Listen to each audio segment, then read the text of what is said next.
नमस्ते दोस्तों, आप सभी का स्वागत है आज के नई वीडियो में। दोस्तों, भारत में सांप्रदायिक दंगों का इतिहास बहुत पुराना है। भारत में सांप्रदायिक दंगों की शुरुआत संभवतः सन 1895 और 1899 में होने वाले दंगों से शुरू हुई। भारत विभाजन से पहले कोलकाता में सन 1946 में जागतिक हिंसा हुई, जिसको सीधी कार्रवाई दिवस से भी जाना जाता है।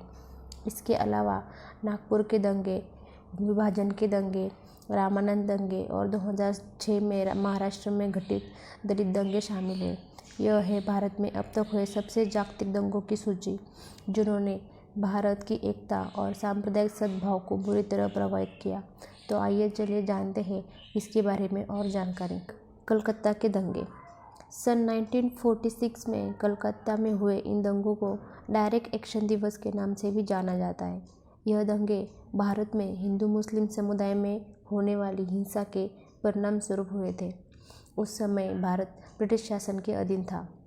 इन दंगों में 4000 लोगों ने अपनी जानें गंवाई थी और 10,000 से भी ज़्यादा लोग घायल हुए थे। नंबर 2, सिख विरोधी दंगे। इन दंगों की शुरुआत तब हुई थी जब इंदिरा गांधी की 31 अक्टूबर 1984 को उनके सिख अंगरक्षकों ने हत्या कर दी थी। इंदिरा गांधी की हत्या के अगले ही दिन इन दंगों की शुरुआत हो गई और यह दंगे कई दिनों तक चले, जिसमें 800 से भी ज़्यादा सिखों की हत्या कर दी गई। भारत की राजधानी दिल्ली और यमुना नदी के आसपास के इलाके इन दंगों से बुरी तरह से प्रभावित हुए थे।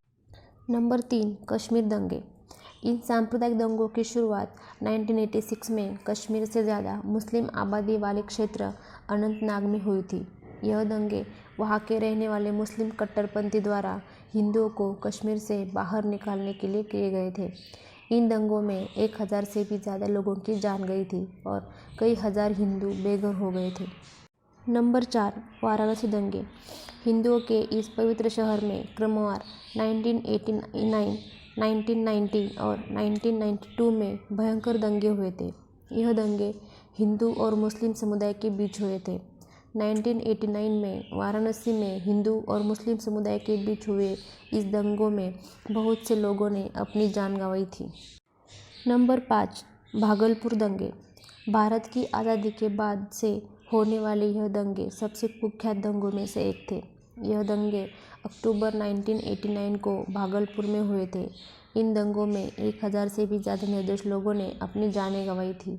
यह हिंसावादी दंगे हिंदुओं और मुस्लिम समुदाय के लोगों के बीच हुए थे। नंबर 6, मुंबई के दंगे। मुंबई में होने वाले यह दंगे सबसे भीषण दंगों में से एक थे। इन दंगों की शुरुआत दिसंबर 1992 में हुई और यह दंगे जनवरी 1993 तक चले। यह दंगे एक बार फिर हिंदू और मुस्लिम समुदाय के लोगों के बीच हुए थे। इन दंगों में 1000 से भी ज़्यादा लोगों की मौत हुई थी।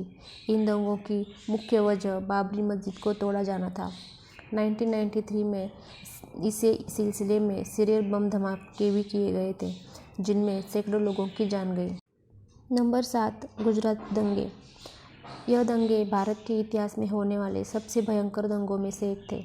इन दंगों की शुरुआत तब हुई जब सन 2002 में साबरमती एक्सप्रेस ट्रेन को गुजरात के गोधरा में आग लगा दी गई थी, जिसमें 59 से ज़्यादा हिंदू तीर्थयात्री मारे गए थे। इसके बाद हिंदू और मुसलमानों के बीच हिंसक दंगे हुए, जिसमें 2000 से भी ज़्यादा लोगों की जान गई। नंबर 8, अलीगढ़ के दंगे। अलीगढ़ शहर को उत्तर प्रदेश का सांप्रदायिक दंगों से ग्रस्त शहर भी कहा जाता है। यहाँ 5 अप्रैल 2006 को हिंदू और मुसलमानों के बीच बहुत हिंसक दंगे हुए थे। यह दंगे हिंदुओं के पवित्र दिवस रामनवमी को हुए थे, जिसमें 6-7 लोगों की मौत हो गई थी। नंबर 9, देगंगा के दंगे। यह दंगे पश्चिम बंगाल में पड़ते देगंगा शहर में 6 दिसंबर 2010 को हुए थे। इन दंगों में मुसलमानों की भीड़ ने हिंदुओं पर हमला कर दिया था। इस भीड़ ने कई हिंदू मंदिरों को तोड़ दिया था और उन मंदिरों में पड़े हुए खजाने को लूट लिया था। इससे पहले भी 2007 में ऐसे दंगे पश्चिम बंगाल में हुए थे। नंबर 10, असम के दंगे। यह दंगे जुलाई 2012 को भारतीय बोडोस और बांग्लादेश से भारत आ रहे मुसलमानों के बीच हुए थे। इन हिंसक दंगों में 80 से ज़्यादा लोगों की मौत हो गई थी। इन दंगों में 1 लाख से ज़्यादा लोग बेघर हो गए थे। जिन्होंने अभी तक राहत शिविरों में शरण ली हुई है। असम नरसंहार मानव के खिलाफ क्रूरता का एक उदाहरण है। नंबर 11, मुजफ्फरनगर के दंगे। यह दंगे भी हिंदू और मुसलमानों के बीच उत्तर प्रदेश के मुजफ्फरनगर शहर में हुए थे। इन दंगों में 48 लोगों की जान गई और 93 लोग घायल हुए थे। इसी प्रकार भारत में कई प्रकार के दंगे होते आए हैं और कई लोगों ने अपनी जानें गंवाई तो कई लोगों ने अपने घर गंवाए। तो आशा है कि आपको यह जानकारी अच्छी लगी होगी। मिलते हैं नेक्स्ट वीडियो में, तब तक के लिए बाय बाय।